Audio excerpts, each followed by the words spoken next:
పరిశుద్ధుడా స్తుతి నైవేద్యము నీకే అర్పించి కీర్తింతును.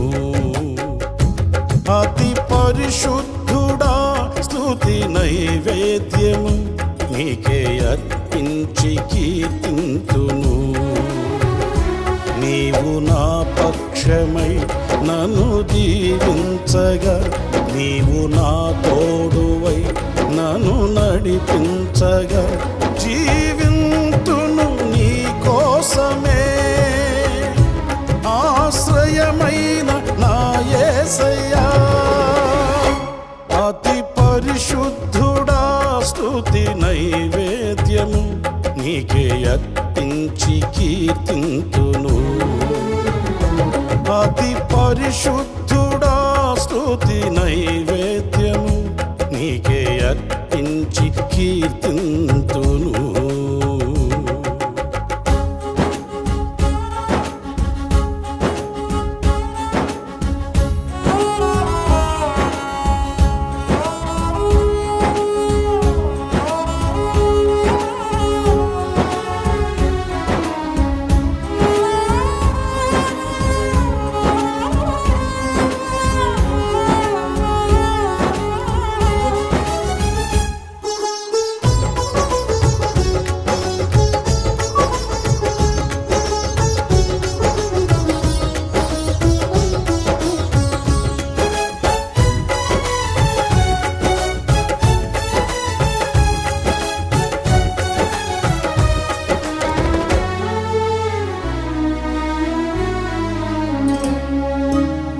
సారెపైనున్న పాత్రగా నన్ను చేజారిపోనివ్వక,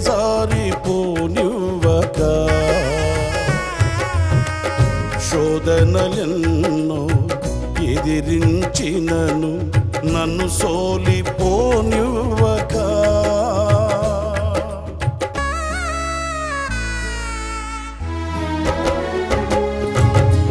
సారెపైనున్న పాత్రగా నన్ను చేజారిపోనివ్వక, శోధనలెన్నో ఎదిరించినను నన్ను సోలిపోనివ్వక. ఉన్నావులే ప్రతి క్షణమున, కలిసున్నావులే ప్రతి అడుగున. ప్రతి క్షణమున కలిసున్నావులే ప్రతి అడుగున.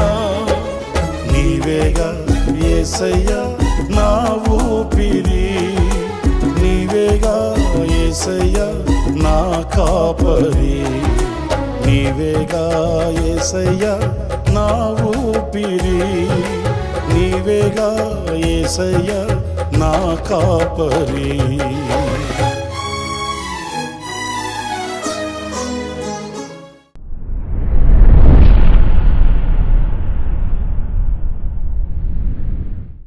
Praise the lord. ప్రభు అయిన యేసుక్రీస్తు నామంలో మీ అందరికీ మా హోసన్నా మినిస్ట్రీస్ తరపున హృదయపూర్వకమైన వందనాలు తెలియపరుస్తున్నాను. ప్రభు మిమ్మల్ని దీవించి ఆశీర్వదించునుగాక. ప్రియులరా, దేవుని విశేషమైన కృపను బట్టి, అత్యున్నతమైన ఆయన వాత్సల్యమును బట్టి సంవత్సరాలు దాటుకుంటూ, దినాలు దాటుకుంటూ సజీవులుగా ఆయన స్తుతించే ఈ కృపను మనం దేవుని యొద్ద నుంచి పొందుకున్నాము. గనుకనే ఈ రోజున స్తుతి చెల్లించే స్థానమందు నిలిచి ఆయనను స్తోత్రించే ఈ గొప్ప అవకాశం మనకు కలిగింది అని చెప్పడానికి సందేహమేమీ కూడా లేదు. మరి నూతన సంవత్సరంలో అడుగుపెట్టి నెల రోజులు గతించిపోయాయి. మరో నెలలో మనం ప్రవేశించాము. లేఖనాల్లో మనం చదివినట్లు మరి ఇంత గొప్ప కృపను పొందుకొని తర్వాత మరి మేమేమని చెప్పగలము అని మనం చదువుతుంటాం కదా. ఆ రీతిగానే మరి భీకరమైనటువంటి పరిస్థితులను, విపత్తులను దాటుకుంటూ సజీవులుగా ఈ రోజున ప్రభు కొరకు సాక్షిగా ఉండేటట్లు కృప చూపిన తండ్రి మహిమపరచబడునుగాక. మంచిది. లేఖనాలలో మన ప్రభువుని గురించి మనం పరిశీలించినప్పుడు ఆయన ఎలాంటి గొప్ప కార్యములు చేయగలిగిన వాడు అనంటే అనేక వాక్య ఆధారాలు అనేక విషయాల్ని మనకు ప్రత్యక్షపరుస్తాయి. అందులో ఒకటి నేను మీకు జ్ఞాపకం చేయాలి. కీర్తనల గ్రంథం 119:18 చరణాన్ని నేను చదువుతున్నాను. నేను నీ ధర్మశాస్త్రమునందు ఆశ్చర్యమైన సంగతులను చూచున్నట్లు నా కనులు తెరువుము. ఇక్కడ మనకు ప్రభు ఏ రీతిగా కనిపిస్తాడు అనంటే ఆయన తెరవ చేయు దేవునిగా మనకు ప్రత్యక్షమవుతాడు. ఎందుకంటే మూయబడిన వాటిల్ని తెరవడానికి మానవునికి అన్నిటి మీద అధికారం లేదు. మానవుని శక్తి సంకుచితమైనది, మనకున్నటువంటి పరాక్రమము సంకుచితమైనది, మనకున్న శక్తి సామర్థ్యతలు అల్పమైనవి. అయితే దేవుని శక్తి అలాంటిది కాదు. దేనినైనా తెరవజేయగలిగిన శక్తి సామర్థ్యత దేవుని దగ్గర ఉంది. ఎందుకంటే ఆయన సృష్టికర్త అయిన ప్రభువు, ఆయన నిర్మాణకుడైన ప్రభువు గనుక. అందుకే ఈ కీర్తనాకారుడు నా కనులు తెరువుము అని ప్రభువుని అడుగుతున్నాడు. ఎందుకంటే ఈ కార్యం ఎవరి వలన జరిగేది కాదు.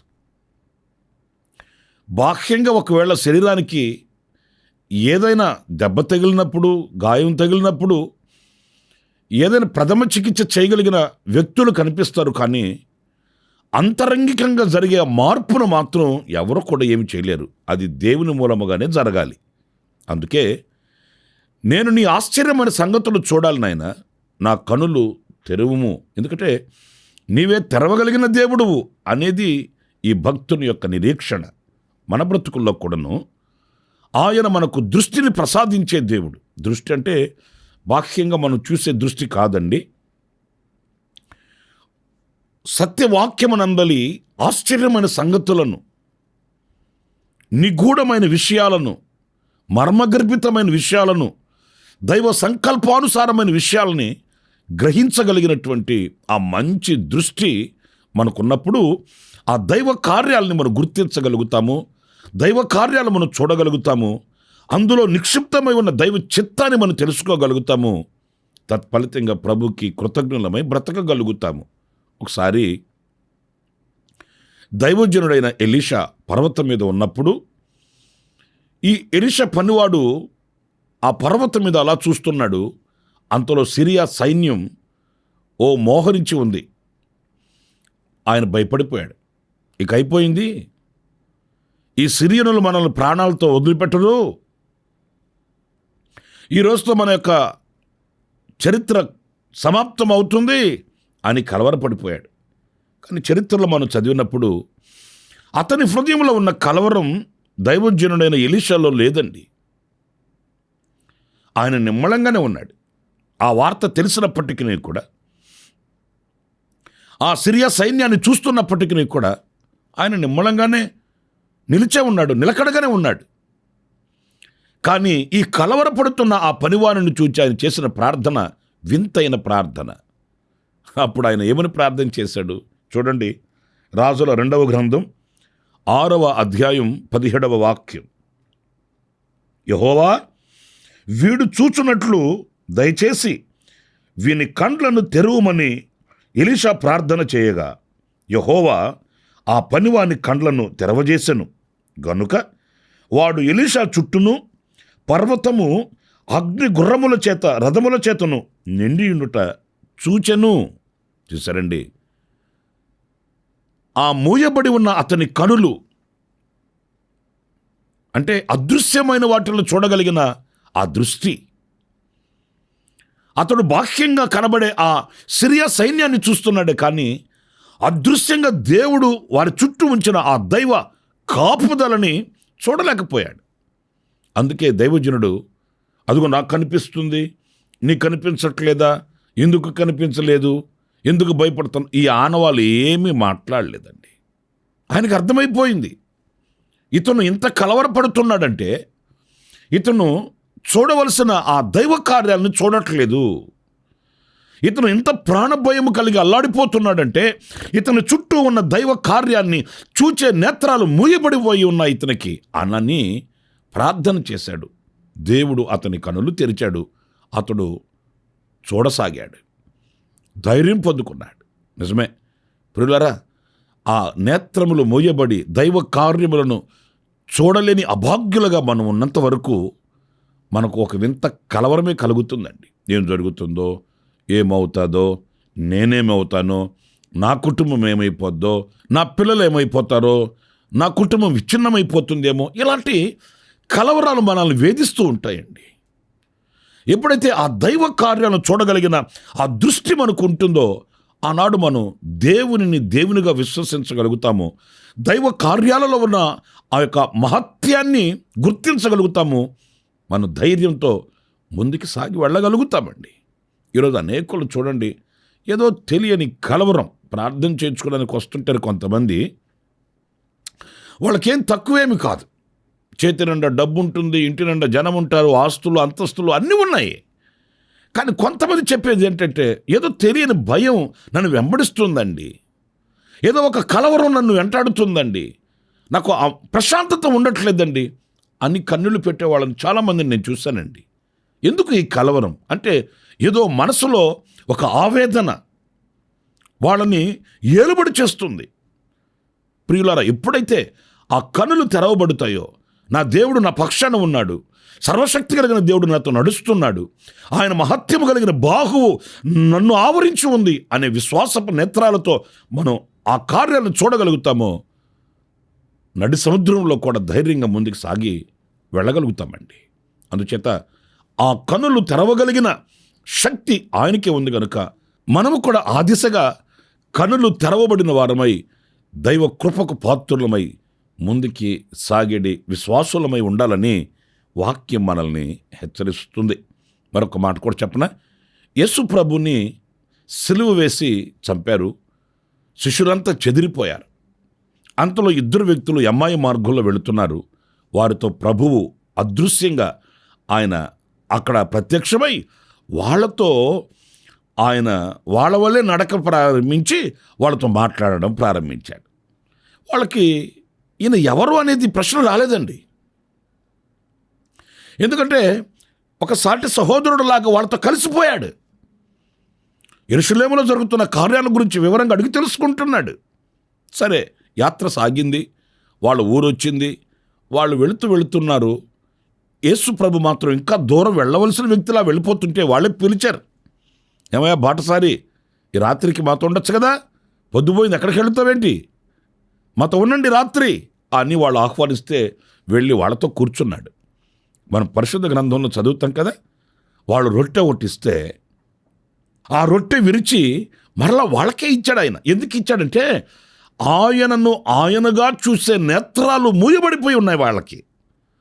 పరిస్థితుల ప్రభావాలే కానివ్వండి, హృదయంలో ఉన్న అలజడులే కానివ్వండి, హృదయంలో ఉన్న కలవరాలే కానివ్వండి, జీవితం మీద వాళ్ళకున్నటువంటి ఆ యొక్క ఆందోళనే కానివ్వండి, ఇవన్నీ ఆత్మనేత్రాన్ని మూసివేశాయి. అందుకే వాళ్ళతో నడుస్తున్నా, వాళ్ళతో మాట్లాడుతున్నా, వాళ్ళ కనులు ఎదుటే ఉన్నా ఆయనను ఆయనగా గుర్తించలేకపోతున్నారు గనుక ఆ రొట్టె విరిచి వాళ్ళకే ఇచ్చాడు. చూడండి, ఆ మాట నేను మీకు చదివి వినిపిస్తాను. లూకా సువార్త 24వ అధ్యాయం 30-31 వాక్యాలండి. ఆయన వారితో కూడా భోజనమునకు కూర్చున్నప్పుడు ఒక రొట్టెను పట్టుకొని స్తోత్రము చేసి దానిని విరిచి వారికి పంచిపెట్టగా వారి కనులు తెరవబడి ఆయనను గుర్తుపట్టిరి. చూశారండి, కనులు తెరవబడిన తర్వాత ఆయనను గుర్తుపట్టిరు. అంటే అంతకుముందు కనులు మోయబడి ఉన్నాయి. నా ప్రియ దేవుని బిడ్డలారా, ఆయనను ఆయనగా ఆరాధించాలి, ఆయనను ఆయనగా స్తుతించాలి, ఆయనను ఆయనగా మహిమపరచాలి అని అనుకుంటే మన కనులు తెరవబడినవై ఉండాలి. అంటే గ్రహించగలిగిన నేత్రములుగా ఉండాలి. మన యొక్క మనోనేత్రము అది వెలిగించబడినదై ప్రకాశిస్తూ ఉన్నప్పుడు ఆయనను ఆయనగా గుర్తిస్తాము.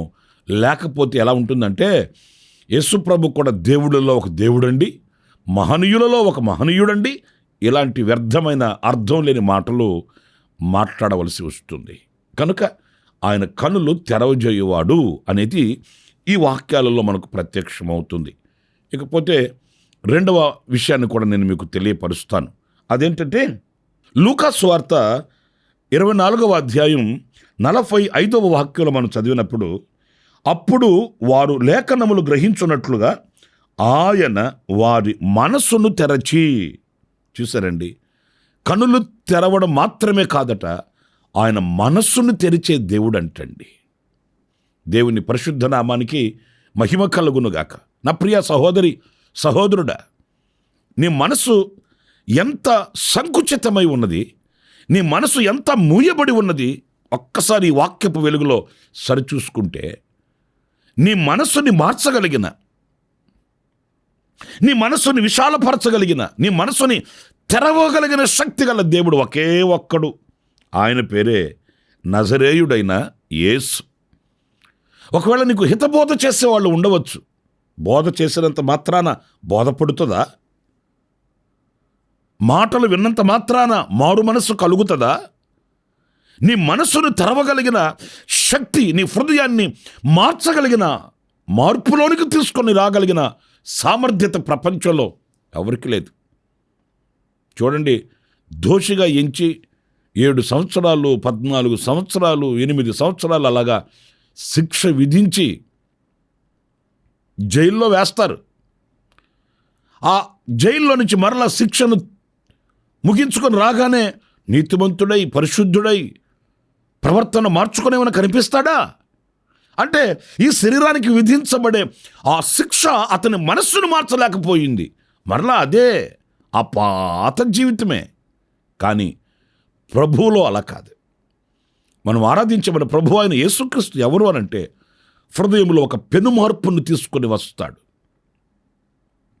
ఆయన కలిగించే ఆ మార్పులో గతానికి ఇప్పటికీ ఆ వ్యత్యాసం కట్టొచ్చినట్లుగా కనబడుతుంది. ఎందుకంటే ఆ మనస్సుని తెరవగలిగిన శక్తి ఆయనకు ఉంది. వివేచించగలుగుతాం.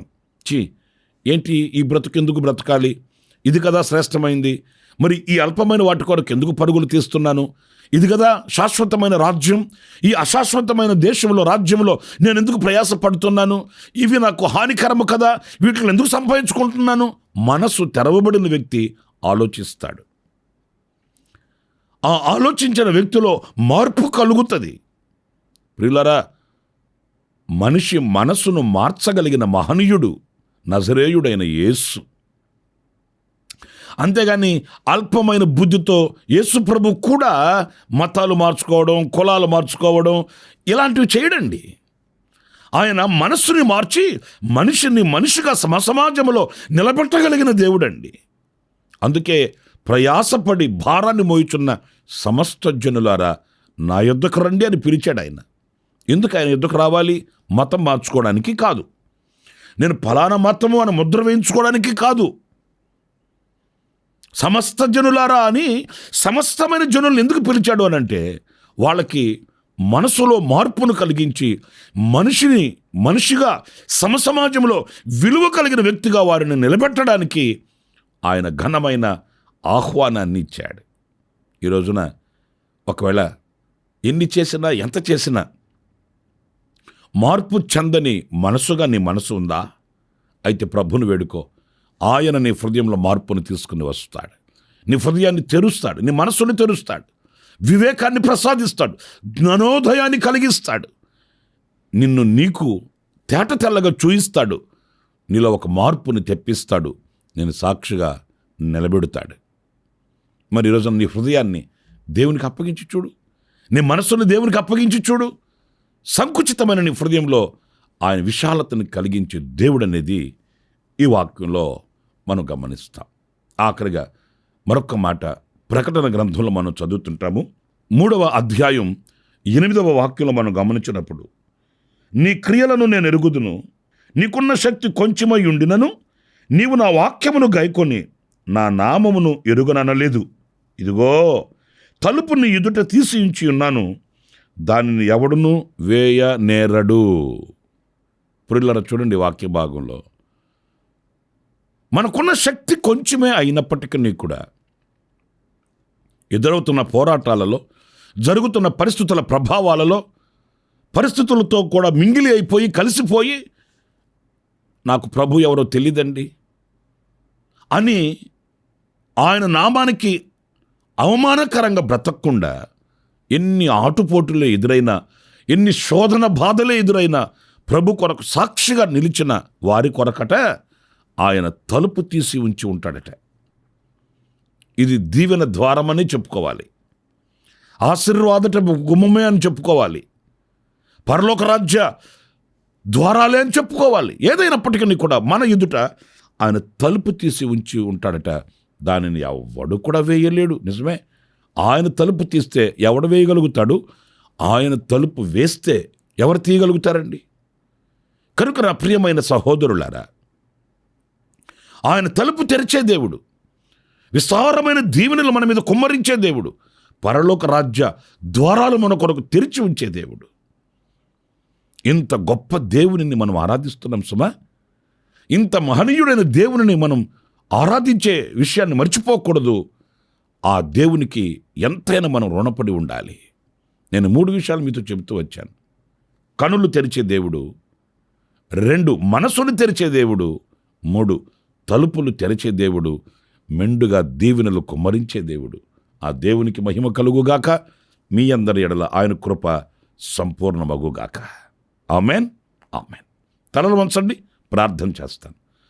కృపా సత్య సంపూర్ణుడ, జీవాధిపతి అయిన ప్రభువా, మీకు వందనాలు. మీరు శక్తి సామర్థ్యత గల దేవుడు అని లేఖనాలలో మేము ధ్యానిస్తూ వచ్చాం.